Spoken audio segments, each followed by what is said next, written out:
Unlock 4 state kharagi mahailoisang hangdoktuna class tawgadori. September 1 dagi hawgadoriba Unlock 4 lebak asi oina state nipanda school amasung college sing mahogsagum hangdoktuna class hawgadori.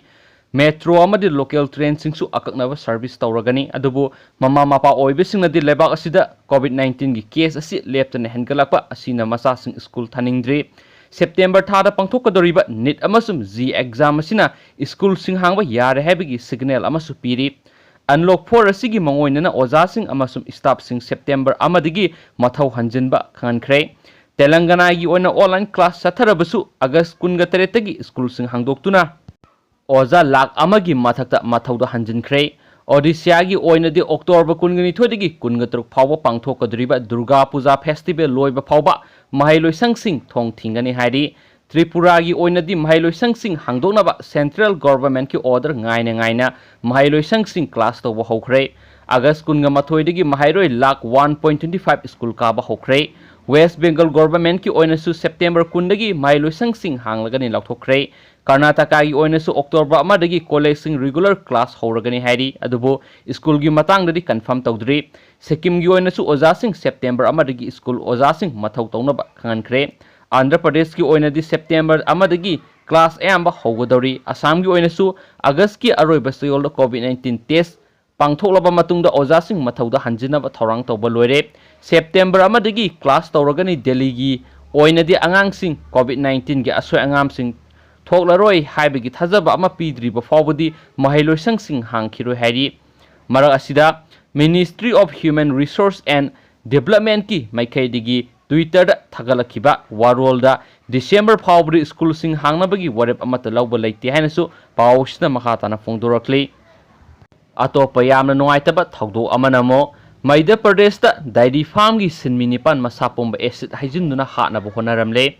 Ngarang ahing Madhya Pradesh ki Shehor district ki dairy farm da farm adugi sinmi singna farm proprietor gi masa singa marai tawnabada sagotnarakpadigi proprietor gi masa singa duna sinmi nipan masa pumba acid haijinduna hatnaba honaramle aduga thawdo aduda hakthengna sienaba proprietor gi masa singdu police na fare haina agency ki pauna phongdorakli. Police na farba proprietor gi masa sing adugi maming Rahul amadi Deepak kawi masa na su police da maral yajakibaga loinana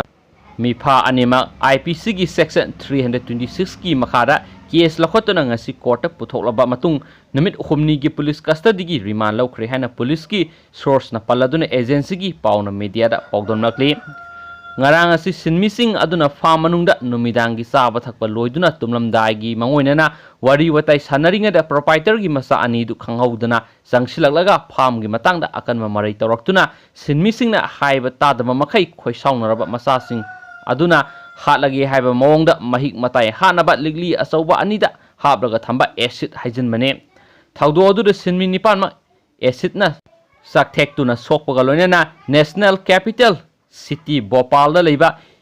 Hamidia Hospital pukhatuna laikatna ki hairi. Laikatnabada sinmi ani amadi khara fagalakle aduga ataina phibam luna leiri. Police na farba proprietor gi masa ani dusu khara sokhi soklaba sinmi sing adu sei tara nipandagi nifu fawgi manungda leibane haina su pawsna makhatari.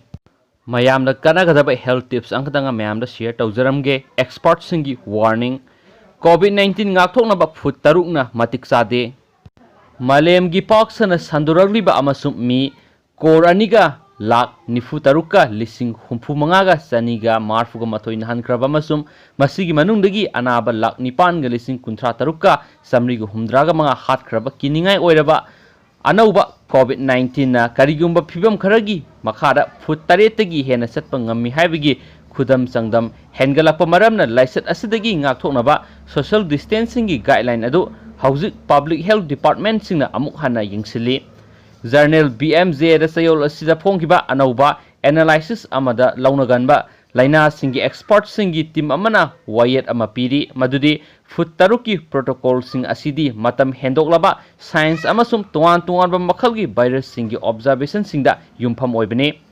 Atai researcher singna amuk hairi madudi foot taru haibasidi hawbagini supnagi ahoba amane hena lapthokliba makai matam punamakta hena phai maru oina ningthijana nungsit nungsa sanghandaba yum manung singda maru oi. Air circulation, ventilation, exposure time out density miyoi singdu face mask sing upra makhoi tumin leibra wa ngangbra law khongbra natragana isai sakbra haiba asiguma maram sing asi foot taruk aduna matik sabra haiba lepnabagi saruk ama oigadabani haina expert singna haidi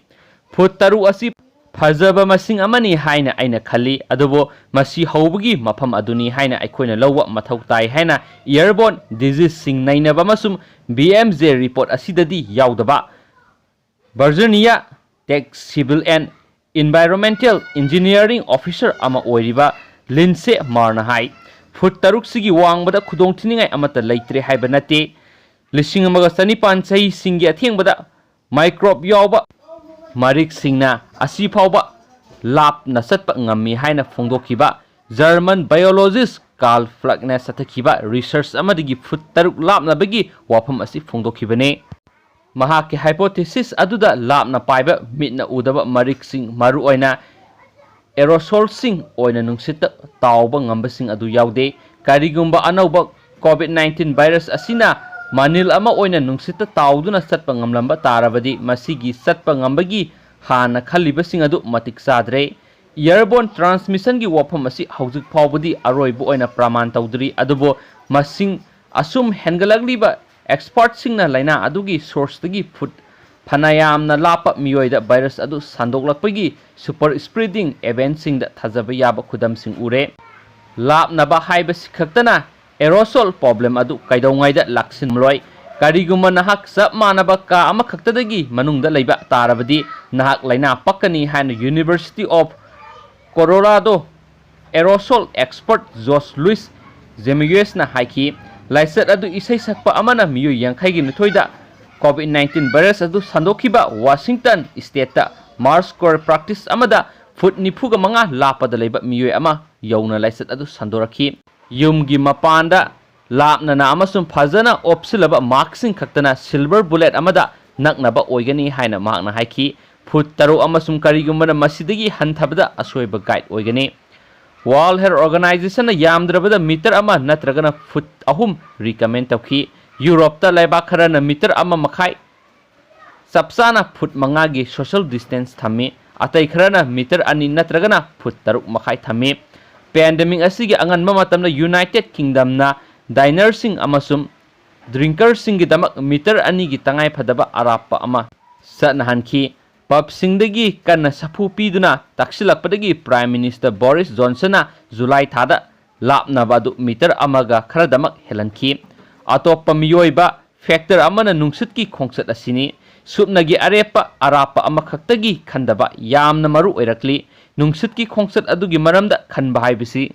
yamna maru oi haina Massachusetts Institute of Technology da launaganba lainagi fluid dynamics study tawriba BMJ report adugi aiba ama oiriba lendia boroibana hai surup thakpa amadagi tholakpa maikhu manil adu khudam ama oina yengbada kanagani nahakna hena lapna sathokliba makai maikhu adu dilute hena tawkhibana nangonda hanthana sokani maikhu aduna foot tarukta hekta lepoi haina linse marna haiki World Health Organization WHO na virus adu airborne ni haina classified tawningdri adubo kariguma phibam kharada medical procedure singna apikpa khwaidigi chawba aerosol sing thadokpa gumba matamda virus adugi airborne transmission thokpa yai haiki transmission da apikpa aerosol singna lauriba saklon adu yanaba malemgi haksel gi loop aduda taksiladuna July da Washington Post na report tawkiba scientist sani henbana open letter ama World Health Organization da iki matamadu da agency aduna airborne transmission gi evidence tholakli haiki airborne transmission adu sapsana thoi habada luribadi aerosol singda hingliba matik sana infectious oiba virus detect tawba arubo oiri nungsitta leiba covid-19 virus pathogen sing virus adu yamna fragile oiba maramdagi khangba ngamdaba yai haina Great Britain University of Leicester amasum National University of Singapore da biologist oiriba Julian tangna hai scientist singna nungsittagi virus laukthoknaba machine sing sijinari adubo